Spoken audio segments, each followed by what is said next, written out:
Welcome back to the BiGDUG podcast. Thank you once again for tuning in and listening. I hope you guys are really enjoying our series. We are definitely having fun doing it. So today we have Dan Dunn from Paperplanes, and he is going to talk all about direct mail. It's a fascinating landscape, which people think is maybe a little bit out of date, but there's some really cool things that you can do. And Dan and his company are really leading the way. So Dan, how you doing? You all right? Welcome. Thank you very much, Luke. That's a very amazing introduction. I'll take it, but not bad. Thank you. Not bad. How are you? Yeah, I'm all good. Thank you. I'm all good. So for everyone listening, let's start off by explaining what you guys do at Paperplanes. Yeah, sure. So I guess, myself and my co-founder, between us, we've had 20 years or even maybe more than that now combined, but 20 years combined working in data, insights, and analytics. And we've also had the good fortune of working of all different marketing types, whether it be, Facebook retargeting, email, online display, all the way through to good old fashioned postal marketing. And when we look at the landscape, we just felt as if in the UK and in other parts of Europe as well, but they just felt like there was a bit of a missed opportunity to take some of the utilization of data, which is so prevalent in digital marketing, and begin to apply some of those best practices of always on automation and optimization opportunities and real insight and analytics and learning from what we send out to customers, and just apply that to the postal marketing channel. Take the best aspects of digital retargeting, apply it to postal marketing, and really begin to get something out there that customers are going to want to receive when it lands at home. So when it goes through the post box, we're sending something that they want to receive. We're eliminating the need to send a lot of stuff which isn't relevant in post and direct mail. One of our key drivers as a company is trying to get a well-tailored message to do the job of what may take 100 or 1,000 messages, because in our mind, there's no point sending those because that's waste. So if we can really utilize data to refine the message, then we can create sustainable multi-channel marketing. And I think just that always on focus of insight and analytics on everything that we send out to customers, so we can be crystal clear on how campaigns are performing and how we can make them better, is our driving force. And that's what we didn't see happening. And that's why we established at the big old crazy jump of becoming entrepreneurs, growing some gray hairs along the way as we go, and actually taking the jumps into this move. So yeah, that's our mission. That's the Paperplanes vision and mission, I guess, in a short summary. That's the Paperplanes way. So, do you know what's really interesting is that obviously digital advertising is the place to be, isn't it? It's huge, right? Social adverts, Google adverts, everything in between you can think of. And then you've decided to jump back in to postal mailing, which has been around, much longer than digital advertising. Why do you, is it still relevant? Do you think you obviously do, you've set up a company doing it. And why do you think it's so important to continue to do traditional, I guess what is classed as traditional direct mail through post? It's a great question. Yeah. And when we talk about traditional Egyptian times, it's probably when the first paper postal marketing, maybe not post, but paper marketing was actually going out there. And it's a great question. And I always find it's really funny when we talk about personalization and we talk about data, utilization of data. Because I was having this conversation the other day, before there were Facebook, the Facebooks of the world and the Instagrams of the world and the Googles and the Amazons, commercialization and usage of data to inform marketing isn't just something which has occurred in the last, 10, 15 years with the explosion of email and the explosion of the big Google and Amazon. It's been going on for a long time. And if you think back to the 90s, with the success of the loyalty programs and their first, the likes of Tesco Club Card and the likes of Home-Based Spend and Save and Nectar Card beginning to understand and capture data as to how their customers would shop and how frequently they shop and what type of things they were purchasing and they were buying. Those guys really took the lead and going, oh, hang on a sec, we may have a retail environment, but there's absolutely no reason why we can't capture really granular data on our customers through these loyalty cards, and then begin to understand what we can do with that data. And of course, what was the key delivery mechanic in the mid-90s for personalized marketing? It was direct mail. It was Like mail. direct mail before anything else existed. Coupons in the post. Direct mail, good old-fashioned coupons on the post. I used to work on them myself. I used to sit there with spreadsheets of 5,000 offers, which I'd have to go through, pinpoint every single one just to make sure there was no spelling mistakes or no errors in what was going out. And I mean, those were the days. You've done the hard graft. But that's the thing, right? So you've had, mid-90s all the way up through to the 2000s, the loyalty schemes, and then what happened in 2004 with the invention of Facebook, and then the commercialization of that data and the rise of the email service providers. And pretty much as soon as people started to shop online, and as soon as we started to really establish and see the rise of e-commerce, all of a sudden marketers were like, well, hang on, I've got loads of data on customers. I can see what they're doing on my site. I can see how long they're on site for. I can see what other type of products they're looking at. And that really, I guess, took us to the next level in terms of not just being able to tailor insights to drive post, but then really begin to automate and retarget. And, it's not so much then a volume game. It's more about your customer journeys. It's about what's the right thing to send out to my customers to drive action. And I know you guys at BiGDUG, you have great marketing online, obviously through the stuff we do with you as well, which I'm sure you will agree is the best stuff. But through what you guys do digitally already, you are to utilize Facebook custom audiences or Instagram in the right way to identify B2B clients and then tailor a B2C journey. That's something which is just second nature to clients now digitally. But then being able to take those aspects and all of the advancements and innovations that have happened digitally over the last 10 years and go, well, hang on a second. Let's not forget about the traditional channels like out of home or like post in our world. Let's just start applying those best practices back to the postal mail channel, because we know through our own insights and analytics, and we know through the experiences we had before Paperplanes, getting a well-tailored message to someone in the post box is going to have 10 times the conversion of maybe a similar. I agree with you. What's a really interesting point on this is that I completely agree with you. I mean, we at BiGDUG used to do a huge amount of mailing, like huge. But I think the conversation and perception of mail has changed in recent years with the introduction and misunderstanding around GDPR about, and, I'm quite open about saying, Capital One, right? They used to send letters out to everyone. And I'm not just pinpointing Capital One, there are lots of other people that have done it. But I mean, I remember getting a letter from my dog because they clearly bought prospect data. Where they got my dog's name from was lo and behold anywhere. But mail just seemed to be becoming spam, especially postal mailing. And it became a point where people were just being bombarded with it. Then GDPR came in, and I think people just were misunderstood what that meant, and they thought, oh, well, you shouldn't be sending me this because of GDPR, when direct mail is classed very differently. But there's that perception now about mail. So and then obviously the pandemic will come on to, but in recent years, how have you gone about trying to, I guess, educate and change people's perception on modern postal mailing? Yeah, and it's a great point, because especially if you think about what direct mail has been used for over the last 10 years, it is more so that prospect and acquisition list-based activity. It's the type of stuff that you come through the door and you're like, what the hell is this? Like, I don't know anything about this brand. I've never purchased from this brand. Credit card applications.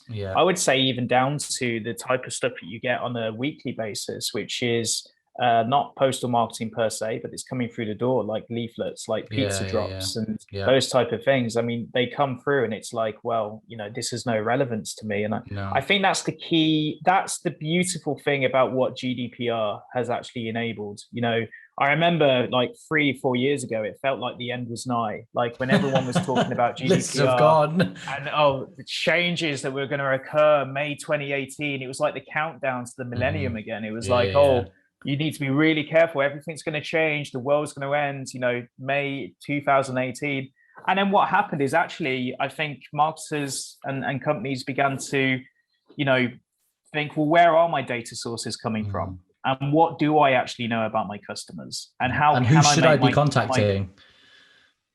who should I be contacting? Why should I be contacting them? Are these the right prospects? And all of a sudden, what we've seen is actually, postal marketing is still great in those regards, because postal marketing, doesn't have to adhere to the same enforced opt-ins as digital post GDPR. But what has really come under scrutiny, and rightfully so, is where prospect and acquisition data comes from. Yes. So what businesses have begun to do is, well, if I am going to use the postal marketing channel, how do I use it in a way which is going to be relevant for my customers, is going to surprise and delight my customers? And crucially, they are my customers. They've engaged with my brand previously. So there's value to be had there.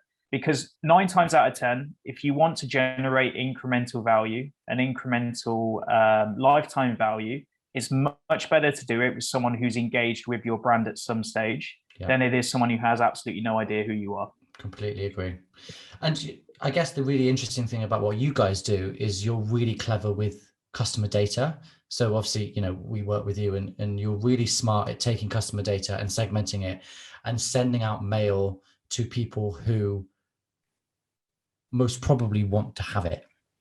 And will react to it and engage with it, as opposed to just buying a random list in a hope, a wing and a prayer that someone's going to buy something off a leaflet that you send, And so, I mean, how's that development been for you, and what's that journey been for you like at Paperplanes to make sure that you have got to the point where what you're providing is incredibly personalized?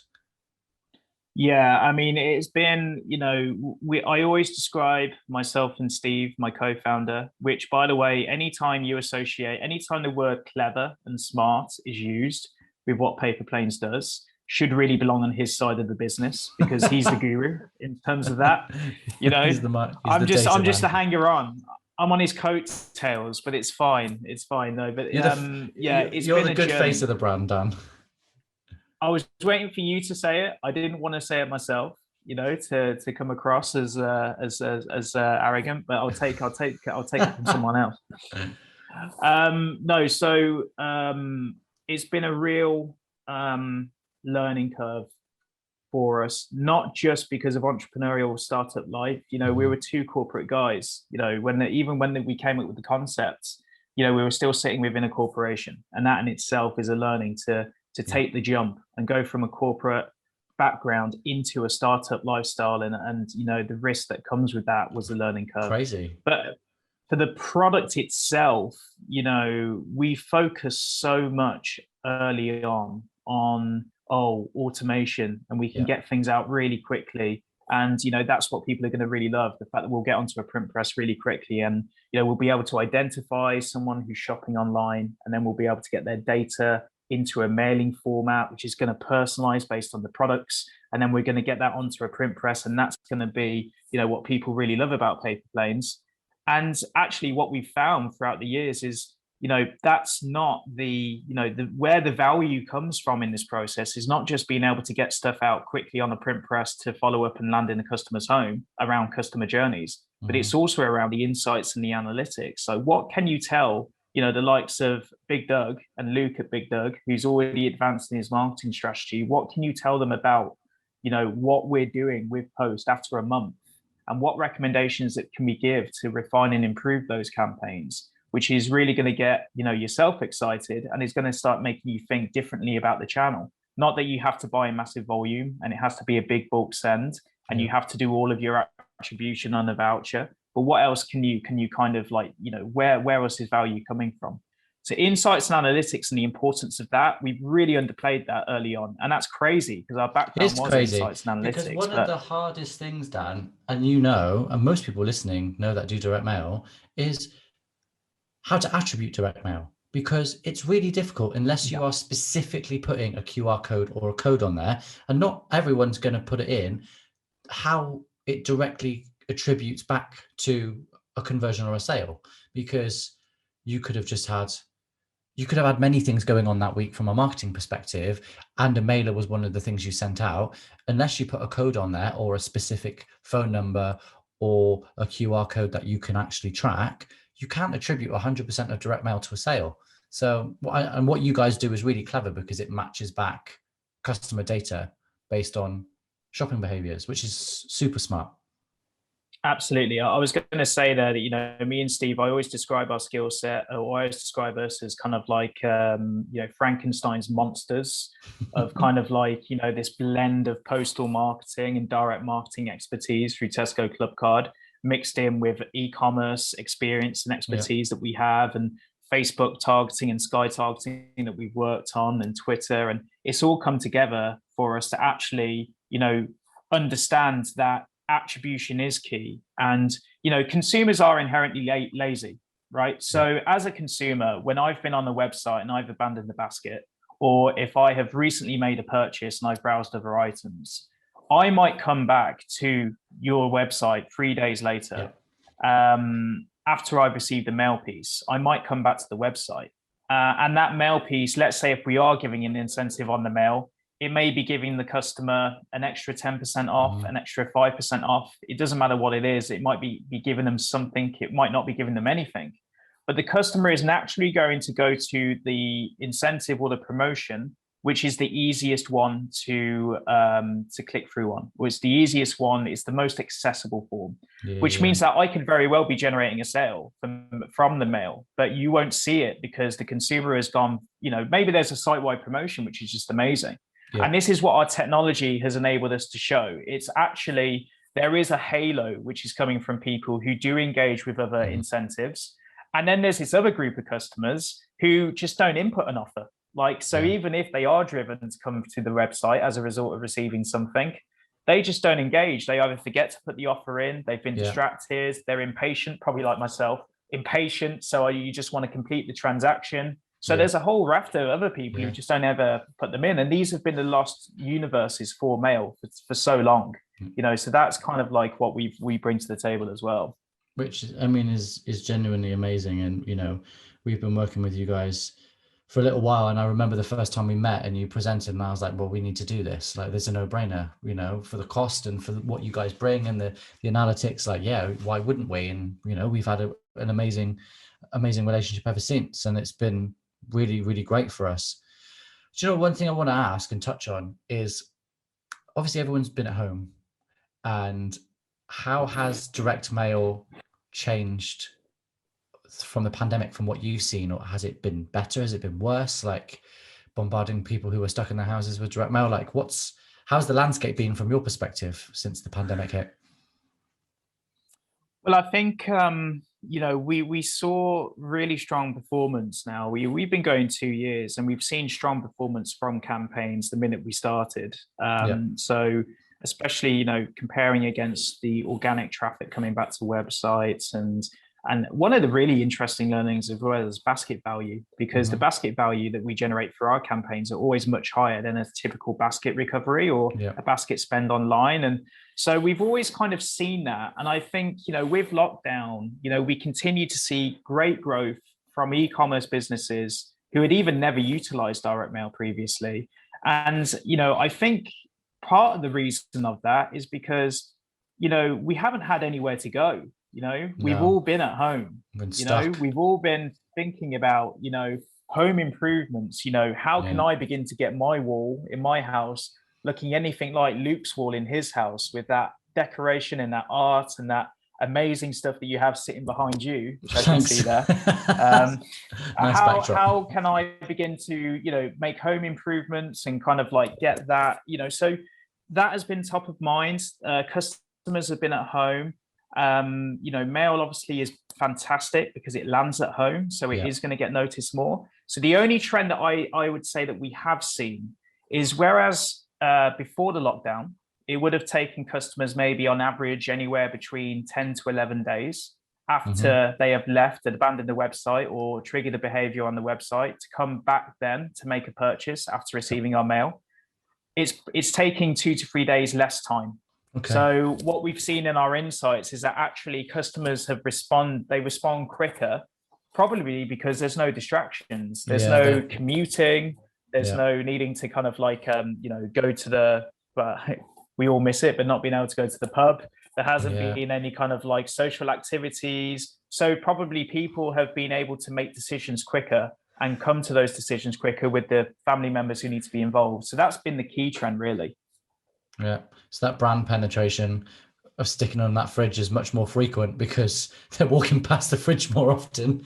But they've stuck that letter on. Exactly. Yeah. I Yeah. mean, And if you're anything like me, you need to walk past the fridge a little bit more too often as opposed to stopping and oh, taking something out of it all the time. yeah, yeah. I think that's all of us, Dan, to be honest. Future of direct mail, do you think that it will continue to be around? Do you think there's going to be a lot of changes? Like what are you gearing up for? You just keep doing what you're doing and more data, or do you think there's going to be drastic changes? Just interested to know what you think the landscape might be. What Yeah, yeah, it's a fantastic question. I think, what needs to change is the bulk, non-personalized Hmm. stuff, which is sent, without any utilization of data. What we need to start doing is practicing sustainable multi-channel marketing. Yeah. And you do that through tying direct mail and the need to send something in the post box, which I think will always be there. And I think now to the Gen Z and the millennials, Mm, and I think about, when was the last time they received something personalized and relevant in the post? It's all well and good, with an older demographic, they've probably been used to receiving things in post. But when I yeah. ask, people from those demographics, it's very rare they receive something in the post. They love it when they do, because also that demographic is savvy when it comes to data. So they like good utilizations of data. And I think Yeah. post But is they've grown up with always going it. to play a role. Yeah. Absolutely, absolutely. So they're very receptive to that. Postal marketing is always going to play a role, but we've got to focus on environmental sustainability, and we've got to focus on the Earth's resources and start getting really smart with how we trigger postal marketing in a customer journey plan. We don't need to be sending out millions if we can utilize data to refine the approach. Give me 1 second. Sorry. Joey. Sorry, I'm in the house playing a game and I can hear the sound. I can cut this. I guess what's really interesting is that new generation, the Gen Y, the Gen Z, all of those guys, right? One, they're not used to getting direct mail because they're so used to being bombarded on their phones and digitally. So it's exciting when they do. But then it's like a double-edged sword. The other side is that they're so conscious of the environment and waste and plastic. It's making sure that as a retailer sending direct mail, you're hitting them and being personalized and giving them something which makes them feel special, but making sure that you're carbon neutral and 100% recyclable and environmentally friendly, which isn't always necessarily the case with BiGDUG. And we'll hold our hands up and say, we used to send direct mail with plastic wrap on, and laminated booklets, and you could literally peel the plastic off that wasn't recyclable. We don't do that anymore, but we used to. And it is just that fine balance, of hitting it right with that generation. I completely agree, Luke. And not just that generation, but in general, I think as a business, sustainability needs to be at the top of your mind. Mm-hmm. What am I going to do to make the world a little bit better when I leave it, as opposed to when I actually came into it? And I think that, digital fatigue is an absolute thing. Yes. Saturation of email inboxes is an absolute thing. Like we see it time and time again. It's there. So that is an opportunity, because consumers are crying out for different ways to be spoken to and communicated to. But at the same time, you have to then, as a brand who is looking to utilize postal marketing, you need to ensure that the clients you're talking to have sustainability in mind. For example, we only work with printers that have the relevant ISO standards in place for environmental factors. We have Forest Stewardship Council approved creatives that go out, and the paper is recyclable in terms of what we send out as well. You know, some of the partners we work with, sorry, like Go Inspire, like Print Strategy Europe, great partners of ours, and they have environmental sustainability in mind all the time. So I think you really do need to ensure that whoever you're utilizing for post and paper has got sustainability in mind. Absolutely, because if you don't, the first place it's going to go is Twitter. Someone will find it, tweet about it. Absolutely. You know, and you're going to have to be responsible for it. And it's happened to us. Absolutely. You know, and I guess attention span with direct mail is, if you're personalized and you're more direct about things, you know, you've got the rise of TikTok, right? That I've talked quite a lot about on here. The average view or average time spent on a video on TikTok is 7 seconds. People's attention span is getting shorter and shorter and shorter. So being able to grab their attention from a piece of mail needs to make sure that it has a direct impression. You know, it's personalized. They almost get that wow factor, I guess, of, oh yeah, that was what I was looking at, and that is relevant to me, and it says my name, and it, you know, otherwise it's going to go straight in the bin. Yeah, neuroscience has shown, you know, that there is so much value in getting something physical into a customer's hands.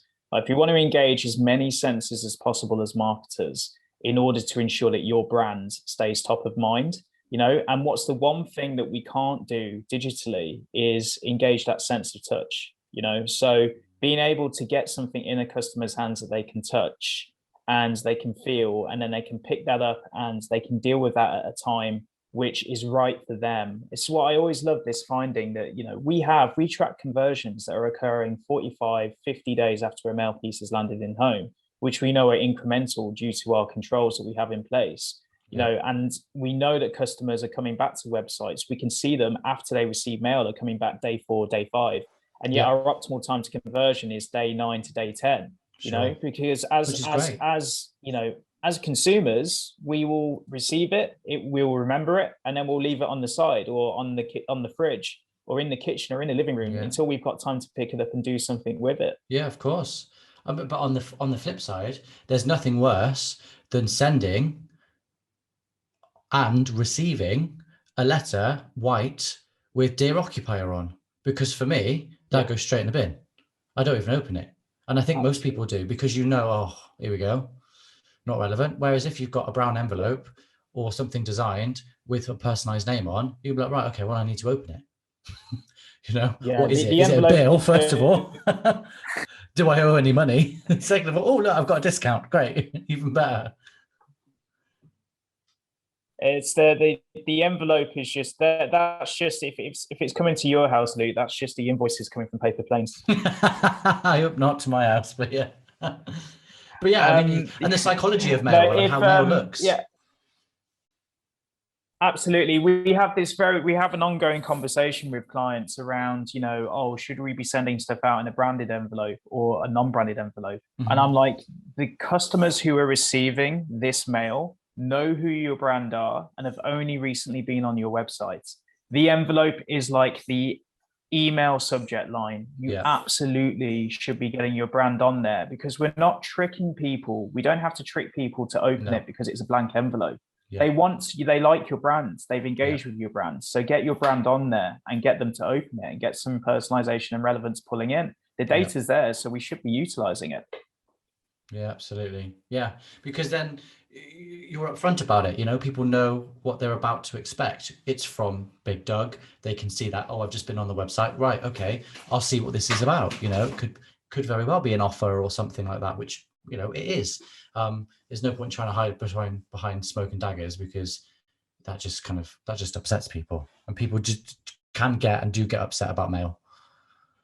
Yeah, it is. I mean, in the same way that you get a customer's attention, you know, if you do it badly, or if you do it in a way which is, you know, not relevant or is kind of like in the wrong tone, it can annoy people because it will get noticed. You know, it will get noticed.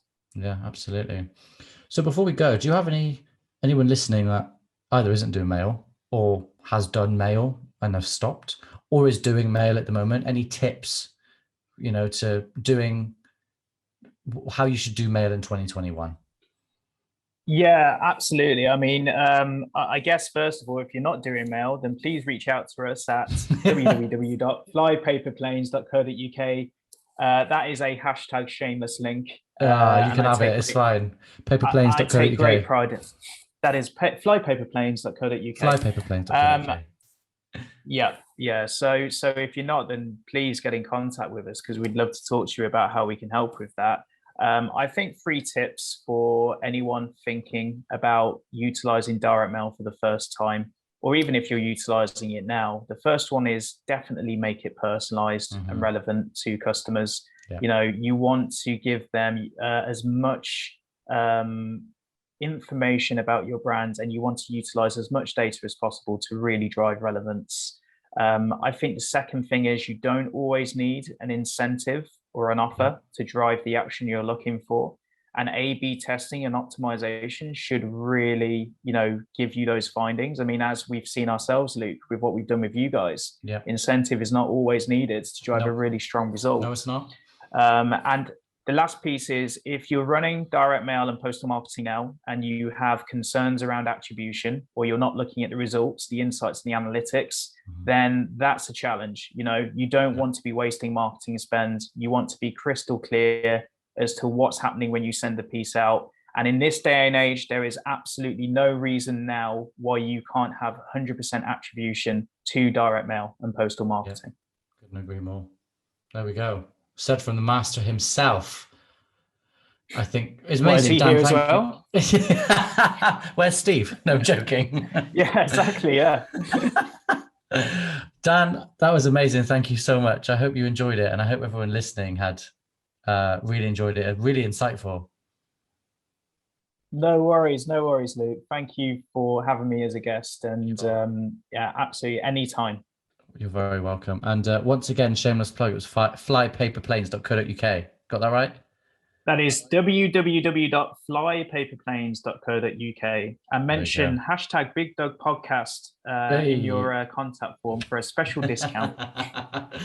And Dan, honestly, really insightful. Thank you so much for joining. Everyone listening, thank you again for listening to the BiGDUG podcast. We hope this was insightful into kind of the world of direct mail and giving you some insights on modern marketing with a kind of an old twist. Once again, keep listening, subscribe, like, share, and we've got some really, really exciting industry guests coming up. One of them is a TV star, which I'm not going to say yet, but we have a TV star coming on to talk about the construction industry. So keep tuned and see you soon. Cheers. Cheers, bye.